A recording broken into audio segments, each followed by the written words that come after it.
Students, welcome back. So today we shall be starting off with a new topic, that is ecosystem. Before moving on with the various terminologies, we shall just have a look at some of the important scientists, the name of those. First of all, we have a scientist termed to be as A.G. Tinsley, and he gave the word ecosystem. He was the first one who gave the term ecosystem. Basically, he meant ecosystem as a symbol of structure and function of nature. So basically, he said the structural and functional unit of the nature is that is ecosystem. Similarly, when we talk about the other one, that is Odum, E.P. Odum, a very important one, Tinsley along with Odum. He is termed to be as the father of ecosystem ecology. Fine. Now, according to him, he also stated that ecosystem is the smallest structural and functional unit of our nature or of our environment. Fine. Now, talking about the next one, that is Carl Moebius. When we talk about Carl Moebius, he used the term biogeokoinosis for ecosystem. So this similar word which was being termed to be as like this, wherein geo, that is living organism, geo, that is earth. Fine. So basically his definition was the total living factors, that is biotic, along with the non-living factors, bio, that is living, geo, that is earth, so non-living factors of the environment present in a particular area. Fine. So is termed to be as ecosystem. So he termed the ecosystem as this, and the alternative word that he used was biogeokoinosis. Fine. Now you have to note down some of the important things. The boundaries of ecosystem are indistinct and have overlapping character over each other. So कोई भी एक ecosystem होता है कि उसकी boundary क्या है, तो desert है तो हम बताएंगे कि ये desert है इतनी एरिया में। अगर समझ लो इधर से फिर दूसरा एरिया कोई हम मार्क कर रहे हैं कि भाई ये डेजर्ट इकोसिस्टम था, ये दूसरा इकोसिस्टम था, तो वो जो बाउंड्रीज होती है वो हमेशा ओवरलैप करती है। ऐसे कोई डिस्टिंक्ट बाउंड्रीज नहीं हो सकती। फाइन, कि भाई इधर ही डेजर्ट खत्म होता है, इधर तक का ही समझ लो कि भाई डेजर्ट इकोसिस्टम है, नहीं, there are always overlapping boundaries. Ecosystem is the smallest structural and functional unit of nature or environment. It is self-regulatory and self-sustaining unit. Fine, वो self-regulatory है और self-sustaining unit है। इकोसिस्टम में भी लार्ज और small, ecosystem छोटा हो सकता है, बड़ा हो सकता है। सिंगल ड्रॉप ऑफ वाटर में बी एन इकोसिस्टम, एक single drop of water can also be consider to be an ecosystem, because उस ड्रॉप में समझ लो मल्टीपल बैक्टीरियाज हैं, तो हम उसे इकोसिस्टम बोलेंगे। इकोसिस्टम में भी टेम्पररी और परमानेंट, कोई इकोसिस्टम टेम्पररी हो सकता है, परमानेंट हो सकता है। जैसे कि हमने हमारे घर पे एक्वेटिक वो एक्वेरियम बना लिया है, तो वो हो गया एक एक्वेटिक इकोसिस्टम जो एकदम से टेम्परेरी है। वो समझ लो हम थोड़े साल बाद उसको निकाल देते हैं, तो वो हो गया टेम्परेरी। और बहुत ऐसे भी होते हैं जो परमानेंट होते हैं। वैसे भी हम बात करें तो जैसे कि कहीं जगह पे लेक्स वगैरह होती हैं जो किसी सीज़न में वो होती है, किसी सीज़न में नहीं होती, तो उनके रिलेटेड प्लांट एनिमल रहते हैं, नहीं रहते, तो वही है टेम्परेरी और permanent. Now we shall be talking about the types of ecosystem. So types कितने हैं, नेचुरल और आर्टिफिशियल। जब नेचुरल इकोसिस्टम की जब हम बात करते हैं तो नेचुरल में दो हो सकते हैं, एक होता है पानी वाला जो एक्वेटिक है और दूसरा है टेरेस्ट्रियल। जब टेरेस्ट्रियल की बात करते हैं तो that is forest, grassland, trees, desert, वो सारे टेरेस्ट्रियल हैं। एक्वेटिक की बात करते हैं तो वापस दो तरह के हैं, लेंटिक एंड लॉटिक। लेंटिक का मतलब होता है जो ठहरा हुआ पानी है, जो हिलता नहीं है, तो that is stagnant water, lakes हैं, पॉन्ड्स हैं, स्वैम्प्स हैं। फाइन, वैसे ही लॉटिक की बात करें जो मूविंग वाटर होता है, तो जैसे कि running fresh water ecosystem, example जैसे कि रिवर समझ लो। फाइन, तो ये हो गया नेचुरल इकोसिस्टम। वैसे ही हम दूसरे की बात करेंगे, आर्टिफिशियल इकोसिस्टम।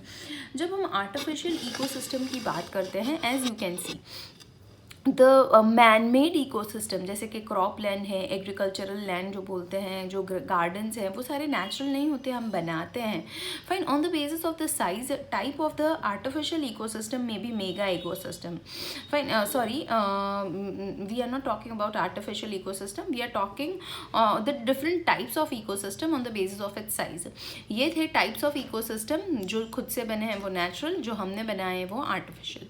अब दूसरे types of ecosystem which exist in the nature, जैसे कि बहुत बड़ा है तो मेगा, जैसे कि ओशन सीज हैं, मैक्रो जैसे कि फॉरेस्ट है, पॉन्ड जैसे कि माइक्रो है उससे छोटा, और जैसे कि बहुत बड़ा है तो ओशन सी, उससे छोटा तो फॉरेस्ट, उससे छोटा जैसे कि पॉन्ड, और सबसे नैनो इकोसिस्टम जैसे कि एक ड्रॉप ऑफ वाटर। फाइन, तो this is an example, you need to remember the names of the various ecosystems, natural, artificial, along with on the basis of size we have mega, macro, micro and nano. Fine. Now components of ecosystem, जब हम ecosystem के components की बात करते हैं, the components are of two types, biotic components and abiotic component. Biotic component होते हैं living, और जैसे कि बायोटिक कंपोनेंट की जब हम बात करते हैं तो the living component of the ecosystem, जैसे कि प्लांट्स हैं, एनिमल्स हैं, माइक्रोबियल ऑर्गेनिजम्स हैं, तो वो हो गया बायोटिक कंपोनेंट। बायोटिक कंपोनेंट दो तरह के होते हैं, जैसे कि हमें पता है प्रोड्यूसर्स एंड कंज्यूमर्स। फाइन, जब प्रोड्यूसर्स की बात करते हैं, all the autotrophs of ecosystems are producers. When we talk about the producers, the ones which are capable, autotrophs, the ones which are capable of producing their own food, fine, are termed to be as autotrophs. So उन सारों को हम बोलेंगे producers. They prepare their own food. The green plants are main producers. Fine. In the process of photosynthesis producer का क्या काम होता है, सनलाइट की एनर्जी को लेना, फिर उसको केमिकल एनर्जी में कन्वर्ट करना, एंड इसीलिए उनको बोला जाता है ट्रांसड्यूसर्स और कन्वर्टर्स। जो प्रोड्यूसर्स होते हैं, जो प्लांट्स होते हैं, प्लांट्स के साथ साथ ही बहुत सारी एल्गे वगैरह होती है जिनके अंदर ये फोटोसिंथेटिक पिगमेंट होता है, उन सारों को हम प्रोड्यूसर बोलते हैं, और उन्हें ट्रांसड्यूसर या कन्वर्टर्स भी बोला जाता है। Energy enter into the ecosystem, जो भी एनर्जी है वो फर्स्ट लेवल कहाँ से आती है, तो प्रोड्यूसर्स में से आती है।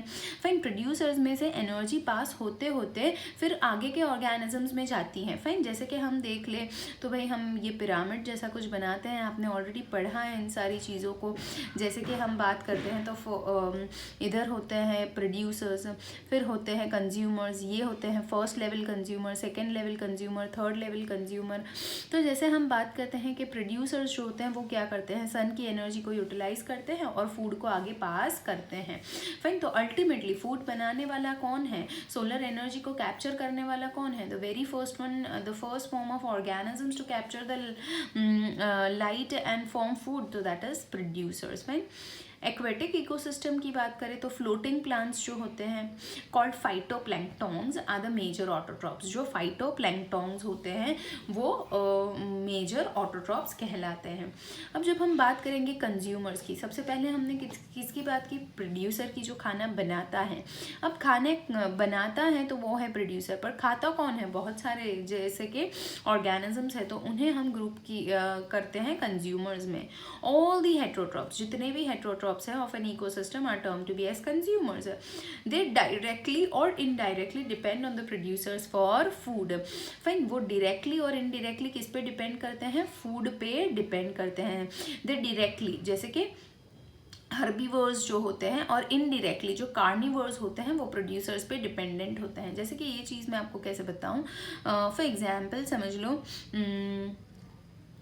ये पिरामिड हमने ड्रॉ किया है, इसमें ये है प्रोड्यूसर्स जो प्लांट होते हैं, तो उनको खाने वाले समझ लो उस प्लांट को खाया है ग्रास हॉफर ने, तो ग्रास हॉफर क्या हो गया, एक हर्बीवोर हो गया जिसने डायरेक्टली प्लांट को खाया है, जिसने डायरेक्टली प्रोड्यूसर की एनर्जी को लिया है। ऑन द कॉन्ट्रेरी जब हम बात करते हैं, समझ लो ये तो था grass hopper, on the contrary जब समझ लो उसके ग्रास हॉफर को खाने वाला फ्रॉग है, तो फ्रॉग एक ऐसा ऑर्गेनिज्म हो जाएगा जो इनडायरेक्टली प्लांट की एनर्जी को यूटिलाइज कर रहा है। वो प्लांट नहीं खा रहा, वो क्या खा रहा है, वो ग्रास को खा रहा है।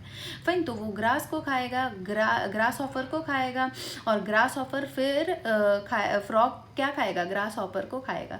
सो that is indirectly the frog is dependent on the plants. Fine, so directly और indirectly if there is a dependency, so those all such kind of organism are included in the consumers. Fine, now so directly जो खाते हैं वो herbivores, और जो indirectly खाते हैं वो होते हैं कार्निवर्स।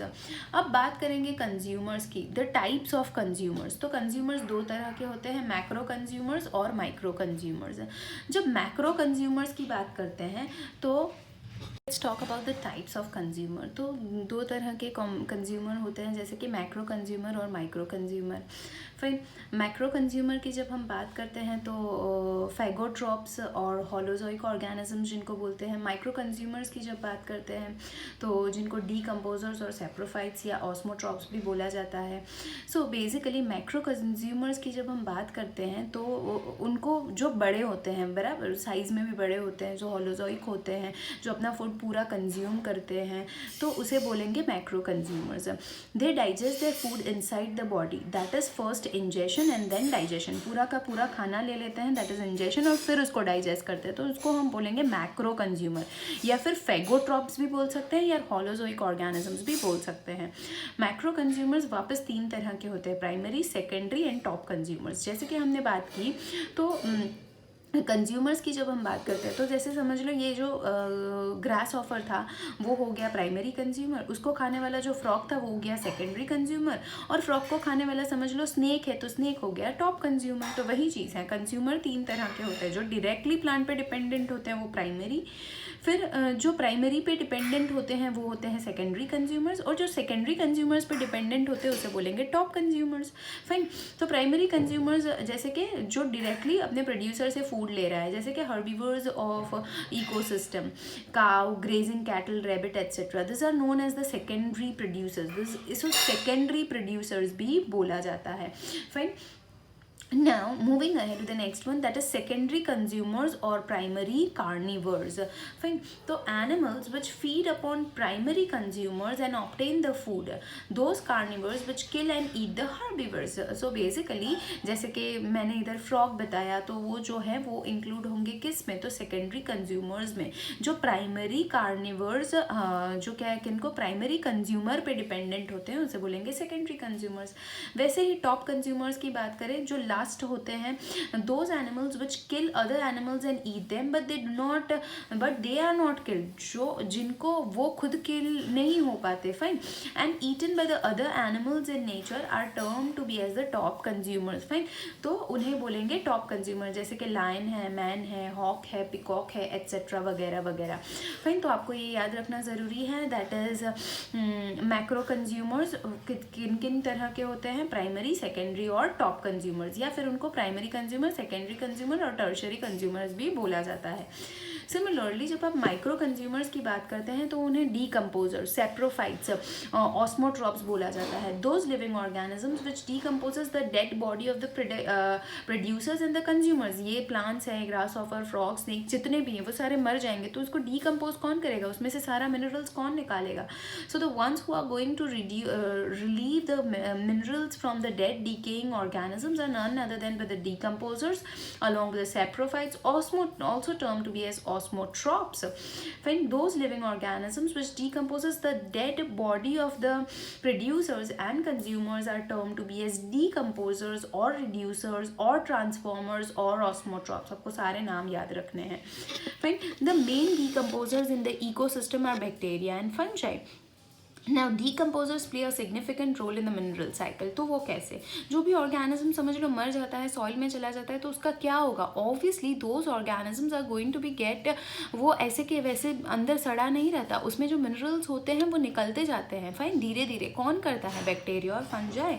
तो इसकी वजह से जो मिनरल्स होते हैं वो वापस एनवायरनमेंट में आते हैं, और फिर एनवायरनमेंट्स में से वो वापस सॉइल में जाते हैं, और सॉइल में से वापस रिसाइकिल मतलब में किसी ना किसी मेथड से वो क्या करते हैं, वापस सिस्टम में चले जाते हैं।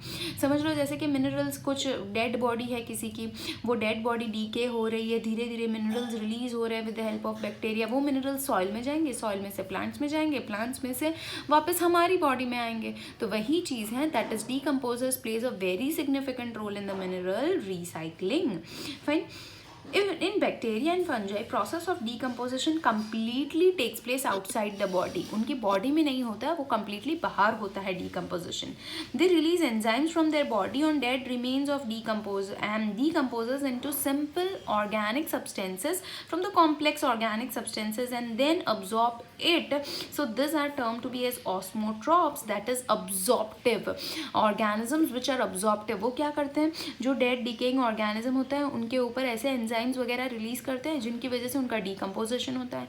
अब मिनरल्स वगैरह डिकम्पोज होते हैं और फिर वो मिनरल्स को एक्सट्रैक्ट करते हैं, तो इसकी वजह से वो सारी चीज़ें बाहर कर रहे हैं, बॉडी के अंदर डाइजेशन नहीं कर रहे हैं। जैसे कि हम बात करते हैं कंज्यूमर्स की, तो वो सारा होलोजोइक है, बॉडी के अंदर फूड को लेते हैं और डाइजेस्ट करते हैं। ये बाहर जो फूड डाइजेस्ट हो चुका है, मिनरल रिलीज हो चुके हैं, उसको फिर लेते हैं, फिर डायरेक्टली उसको बाद में लेते हैं। तो इसीलिए इनको बोला गया है ऑस्मोट्रॉप्स, और इनको बोला गया है फेगोट्रॉप्स या होलोजोइक। इनको बोला गया है सेप्रोफेट्स और सेप्रोट्रॉप्स और ऑस्मोट्रॉप्स, ऑब्जॉर्प्टिव इन नेचर।